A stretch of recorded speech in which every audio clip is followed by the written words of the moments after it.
Hello everyone. In the last lecture, we have seen some examples of binary operations and also some examples of operations which are not binary. Today, we will study various types of binary operations. In particular, we will study commutative binary operation and associative binary operation. We will start with the definition of a commutative binary operation. Actually, we are familiar with the terms commutative and associative right from school time. So, it won't be very difficult to comprehend what these operations are like.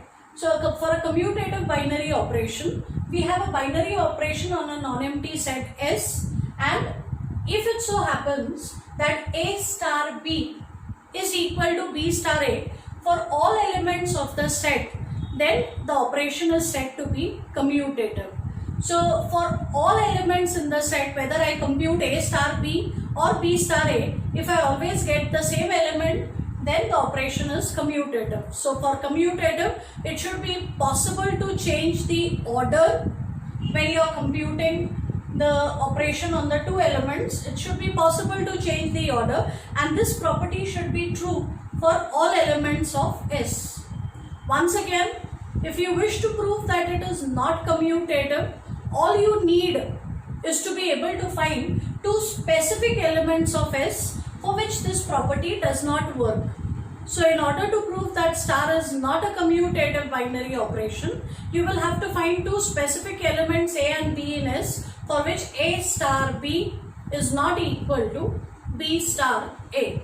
So let's quickly look at some of the examples that we have studied. We know that addition is a binary operation on these sets. Also, the usual operation of addition of numbers, whether it is natural numbers or integers, the usual operation of addition is known to be commutative. So, this operation is a commutative binary operation. Again, on these sets, multiplication is a binary operation, and we know that A into B is always equal to B into A for numbers, and therefore this is also a commutative binary operation. What happens to subtraction? So I wish to know whether subtraction is a commutative binary operation on Z. So firstly, subtraction is a binary operation on Z. Recall from the last lecture that it is not a binary operation on N. But yes, it is a binary operation on Z. Now I wish to check whether it is commutative. Let's see. What is 2 minus 3? 2 minus 3 is obviously minus 1. And if you look at 3 minus 2, 3 minus 2 is equal to plus 1. So 2 minus 3 is not the same as 3 minus 2. So obviously I do not get the same element if I change the order in subtraction. Therefore, subtraction is not a commutative binary operation on Z.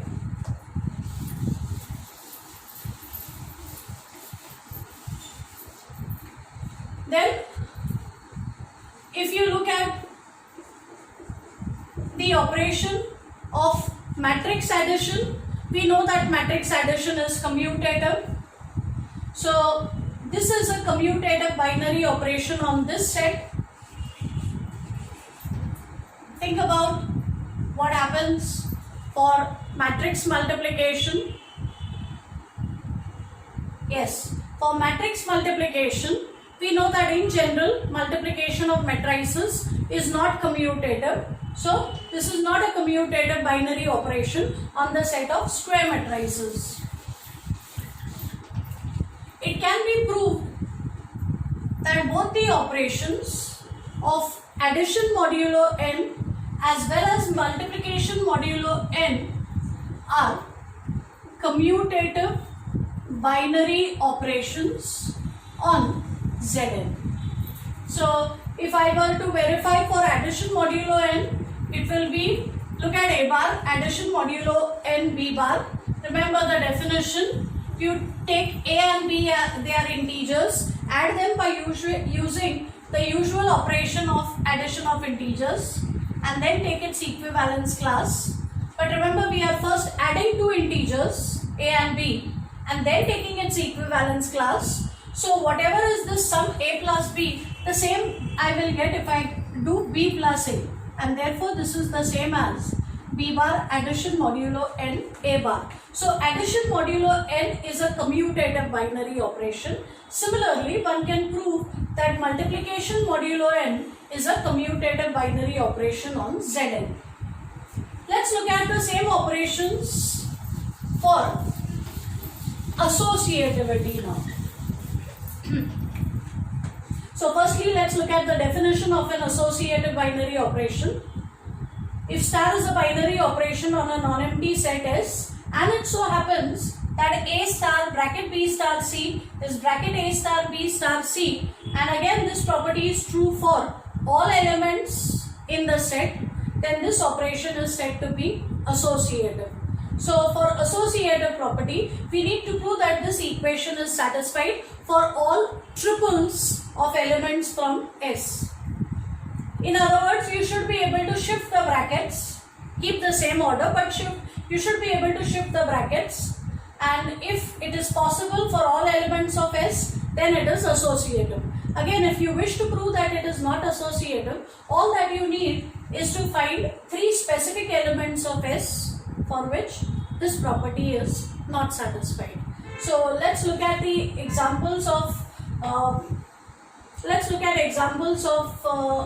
the standard examples that we have seen so far and see which of them are associative.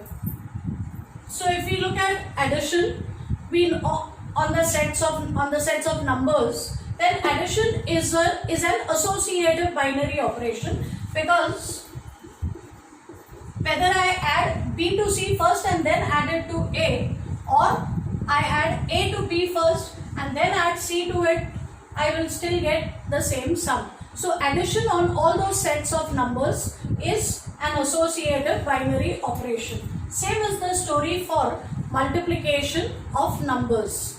So multiplication is also an associative binary operation. A question now is what happens to subtraction on Z, and this is always interesting. We know that this is not commutative. We are now checking whether this operation is associative on Z. Pause the video and see if you can come up. I'll give you the answer, it is not. So pause the video and see if you can come up with a triple of elements in Z for which the property does not work. Let's work with some very simple elements. Look at 1 minus bracket 2 minus 3. This is 1 minus of minus 1, which is 2, and 1 minus 2 minus 3 is what? Minus 1 minus 3, that is minus 4. So it is clear that if I shift the brackets, I don't get the same answer. That means for subtraction, the associative property is not satisfied.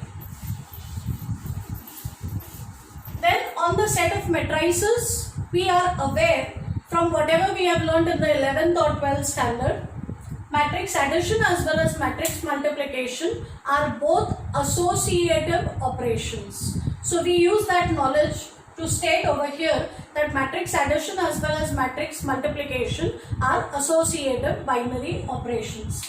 And one can also prove that addition modulo n as well as multiplication modulo n are associative binary operations on Zn. So this time maybe I can prove the property for multiplication modulo n. So let us take any three arbitrary elements in Zn and let's see what happens if I simplify this expression where I combine the last two elements first, B with C. Since the brackets are for B bar and C bar, I will have to first compute the sum of these two elements. And remember how the sum, I said I would do it for multiplication. So let me prove this property for multiplication. I proved the commutative property for addition. So I would like to multiply these two first using multiplication modulo n. That means I need to multiply b and c as integers first and then take its equivalence class. And now think of this as one element, multiply it with a bar. So we will get a into b into c. Remember, we are going to first calculate this whole thing and then we will be taking its equivalence class. But when you are calculating this thing below the bar, it is nothing but multiplication of integers. So we could as well write this as a into b into c bar of that, and then we can again use the definition of multiplication modulo n, separate the elements as bar of the first element, multiplication modulo n, bar of the second. Now this is my first element, this is my second element. Once again, let me simplify this so that it becomes a bar, multiplication modulo n b bar, multiplication modulo n c bar. And therefore, you will notice that I have succeeded in shifting the brackets from the last two elements to the first two. And this will happen for all elements of Zn. And therefore, multiplication modulo n is an associative binary operation in Zn. As an exercise, immediately after this video, try and prove that addition modulo n is an associative binary operation in Zn.